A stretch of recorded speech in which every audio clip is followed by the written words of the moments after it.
बहुत सारी सुविधाएं दे सकती हैं, लेकिन आपके जीवन का विकास तो आपको खुद करना पड़ेगा जी। अपना लाइफ स्टाइल तो आपको अपने बलबूते पे जीना पड़ेगा।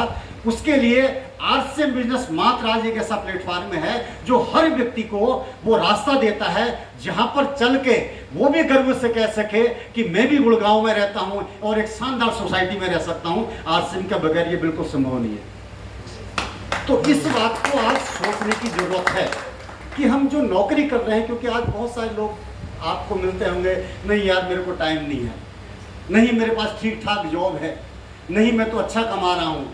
लेकिन भाई 10 साल पहले तू जैसा था, 15 साल पहले जैसा था, अगर आज भी वैसा ही है तो इसका मतलब तो दिन काटने के लिए आया है। फिर दिन काटने के लिए फिर तो वो जो क्रॉस करते हैं ना, इतने कट गए, इतने और बचे हैं, बस उसके बाद जाना है, बाकी और कोई काम नहीं रह गया अपना। फिर तो दोस्तों ये बिजनेस को लेकर मैं अपनी बात शुरू करूंगा।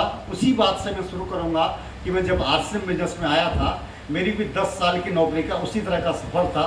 एक छोटी सी कंपनी में मेरी प्राइवेट जॉब हुआ करती थी।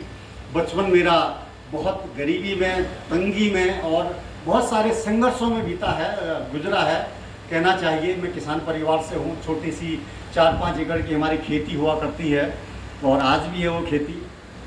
5 भाई बहनों का हमारा परिवार है। उसी खेती की इनकम से हमारा सारा कुछ खर्चे और हमारी इनकम सारी चीज़ें उसी पे डिपेंड थी। और उसके लिए हमें खेतों में खुद काम करना पड़ता था, क्योंकि अगर मजदूरों से काम करवाओगे तो फिर जो अनाज पैदा होगा उससे आपको कुछ मिलेगा नहीं। तो इसलिए बचपन से फावड़ा, हल और दराती, ये सारी चीज़ों से बचपन से सामना हुआ है। और पढ़ाई भी साथ में करी। पढ़ाई पूरी करने के बाद लगभग 10 साल मैंने दिल्ली में जॉब करी है। एक इंजीनियर के पोस्ट पे काम किया है प्राइवेट सेक्टर में। और ये बिज़नेस जब मुझे मिला, मैं तब भी नौकरी कर रहा था।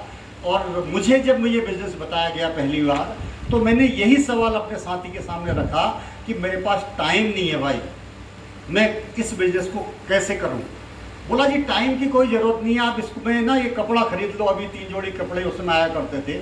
आप 3 जोड़ी कपड़ा ये ले लो, ये कपड़ा आपकी ज़रूरत का कपड़ा है। इसको लेने के बाद आप इसको पहनोगे, आप इसकी मीटिंग में आओगे तो आपको समझ में आ जाएगा। तो मैंने कपड़ा ले लिया अपने दोस्त के कहने से। लेकिन मैंने उनको यही बात कही कि देखो, एक तो मुझे किसी दूसरे काम की आवश्यकता अभी नहीं है और बिजनेस तो मैं ज़िंदगी में कभी नहीं कर सकता हूं, क्योंकि बचपन से ही जॉब को लेके हमें बताया जाता है कि पढ़ोगे, अच्छे नंबर लाएंगे, अच्छी नौकरी करोगे। माइंड में वही चीज़ें बचपन से बैठी हुई थी कि नौकरी करनी है। और ये बिजनेस जिस दिन मैंने ज्वाइन किया था, उस दिन मैंने सपने में नहीं सोचा था कि शायद ये बिजनेस मेरी ज़िंदगी में एक ऐसा बिजनेस बनेगा जो मेरी ज़िंदगी को बदल सकता है। तब तक मेरी सोच सिर्फ नौकरी पर फोकस थी कि मुझे नौकरी करनी है, कोई अच्छी कंपनी की तलाश करनी है, कोई बढ़िया इंक्रीमेंट मिल जाए, कोई सरकारी नौकरी मिल जाए। मैं इंटरव्यू वगैरह देता रहता था, लेकिन बिजनेस की तरफ कोई फोकस अपना नहीं था। और यही चीज़ मैंने अपने दोस्तों को कही कि न मुझे बिजनेस करना है और न मेरे पास समय है अभी। लेकिन मुझे बार बार उन्होंने बोला जी कभी मीटिंग में चलो, कभी सेमिनार में चलो, कोई प्रोग्राम में चलो। और मैं उनको बार बार टालते रहता था, जिस तरह से आप लोगों के साथ भी होता होगा। लोग बहुत सारे बहाने बनाते हैं, मतलब इतने बढ़िया बहाने लोगों के पास होते हैं। अब तो कोरोना एक बहुत बड़ा बहाना और ऊपर से आ गया है कि कोई ये कह दे मुझे जुकाम हुआ है तो बस यार बस घर में रहोगे, आराम करो। मतलब जुकाम पहले कोई बीमारी नहीं होती थी, आज किसी को जुकाम हो गया तो डर लगता है उसको, यार ये भाई इससे तो दूर रहो। तो जुकाम हो गया भी बोल दिया किसी ने, तो फिर इसका मतलब वो भाई बहाने कर रहा है, वो नहीं आ रहा है। तो ये स्थिति मेरे साथ रही काफ़ी समय तक, क्योंकि मुझे इस बिजनेस की ताकत का पता नहीं था। और जब एक मीटिंग में मैं आखिर आया, लगभग 4-5 महीने 6 महीने के बाद एक मीटिंग में आया। उस मीटिंग में जब मैंने कुछ लोगों को बोलते हुए सुना, धीरे धीरे करके उनकी बातें मेरे अंदर समाने लगी। एक व्यक्ति ने बोला जी मैं गांव का अनपढ़ किसान हूँ, मैंने कभी ज़िंदगी में स्कूल के दर्शन नहीं किए, मुझे मेरी अपलाइन ने ये बिजनेस ज्वाइन करा दिया। जो स्कूल में लेक्चरर हैं उन्होंने ज्वाइन कराया, तो मैंने कहा जी ये तो आपका काम है, मैं तो कर ही नहीं सकता हूँ इस काम को। और मुझे कहा नहीं तुम्हें करना है। और इसमें 3 जोड़े कपड़े मुझे दिए और मुझे पैंट शर्ट पहना दी और बोला जी ये पैंट शर्ट पहन के आना है। मैंने अपनी ज़िंदगी में शादी के दिन भी मैंने पैंट शर्ट नहीं पहनी थी, पैजामा कुर्ते के अलावा मैं लगभग धोती में रहा करता था। और मुझे पैंट शर्ट पहना दी तो मैं तो बड़ा घबरा गया, मेरे पसीने छूट गए अपने आप को देख के कि यार लोग देखेंगे तो क्या सोचेंगे। मैं रात को छुप के घर गया, नज़रें बचाते हुए कोई देखने लगे। मुझे बड़ी सच्चाई लगी उसकी बातों में कि यार बंदा बात तो बड़ी अच्छी कह रहा है। और बताया जी, लेकिन ये पैंट शर्ट पहनने का नतीजा है कि धीरे धीरे करके शुरू में लोग हंसे, मजाक बनाई, लेकिन मैं एक ही काम करता रहा। मैं हर किसी व्यक्ति को बोलते भैया क्या काम कर रहा है, बैठो मेरी स्कूटर में, मैं सीधे उनके पास ले जाता अपने अपलाइन के पास। ऐसे ऐसे करके मैंने महीने में 10-20 लोगों को उनसे मिलवाना शुरू कर दिया और आज मैं इस बिजनेस की रॉयल्टी मुकाम पर हूँ। मुझे 25,000 रुपये की इनकम आती है आरसीएम बिजनेस से।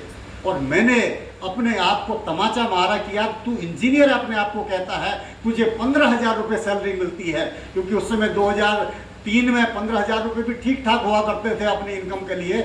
लेकिन ये बंदा अनपढ़ आदमी है, ये तुझसे ज़्यादा पैसे कमा रहा है, तुझे तो धिक्कार है अपने ऊपर। तो ये बिजनेस समझ में आने लगा मुझे। अत्रे सर आए स्टेज पे, विनोद जी आए, उन्होंने अपने बारे में बताया। अत्रे जी ने बताया जी मैं लेक्चरर हूँ, गवर्नमेंट जॉब करता हूँ, लेकिन उसके बाद आरसीएम बिजनेस में काम करता हूँ। इस बिजनेस से 50,000 की इनकम मेरे घर पे आती है। तो मुझे लगा कि ये बिजनेस में तो हर कैटेगरी का व्यक्ति है। तो कहने का मतलब क्या है कि आरसीएम बिजनेस में सीमाएं कुछ भी नहीं है, क्योंकि अगर आप कोई भी काम करना चाहो, अगर आपको नौकरी करनी है तो नौकरी करने के साथ बहुत सारी सीमाएं हैं। आपके पास एजुकेशन कैसी है, आपका एक्सपीरियंस कैसा है, उसी के हिसाब से आपको सैलरी मिलेगी, जॉब मिलेगी, आपको डेजिग्नेशन मिलेगा। उसके अलावा अगर अच्छी है तो अच्छा मिल जाएगा, मिलेगा नहीं मिलेगा ये पता नहीं। अगर डिग्री वगैरह कुछ नहीं है तो फिर तो जो भी नौकरी है वही करनी पड़ेगी। अगर आप बिजनेस करना चाहते हैं तो वहाँ पर भी आपको रिस्क लेने की आपको अंदर ताकत होनी चाहिए। उसके अलावा पैसा आपके पास होना चाहिए। उस पैसे के साथ काफ़ी लंबे समय तक बिना इनकम लिए काम करने की आदत होनी चाहिए। अगर वो नहीं है तो आप बिजनेस नहीं कर सकते हैं। लेकिन आरसीएम बिजनेस के बारे में कहते हैं जी, ये बिजनेस कोई भी व्यक्ति, चाहे वो पढ़ा लिखा हो, अनपढ़ हो, अमीर हो, गरीब हो, बूढ़ा हो, जवान हो, शहर का हो, गांव का हो, अगर उसके अंदर सिर्फ एक चाहत है कि ज़िंदगी में मुझे आगे बढ़ना है, लाइफ में मुझे कामयाब होना है, मुझे अपने आप को साबित करके दिखाना है, मुझे अपने सपने पूरे करने हैं, मुझे भी अच्छे घर पर रहना है, मुझे भी बड़ी बड़ी कारों में, खुद की गाड़ी में घूमना है, अगर उसके अंदर इस तरह की चाहत है तो आरसीएम बिजनेस वेलकम करता है। यहाँ पर हर कोई व्यक्ति बिना किसी समस्या के इस बिजनेस में आके वो कामयाब हो सकता है, क्योंकि यहाँ पर इस रास्ते पे चलकर एक नहीं हजारों एग्जाम्पल हैं जिन्होंने इस बिजनेस में कामयाबी ली है।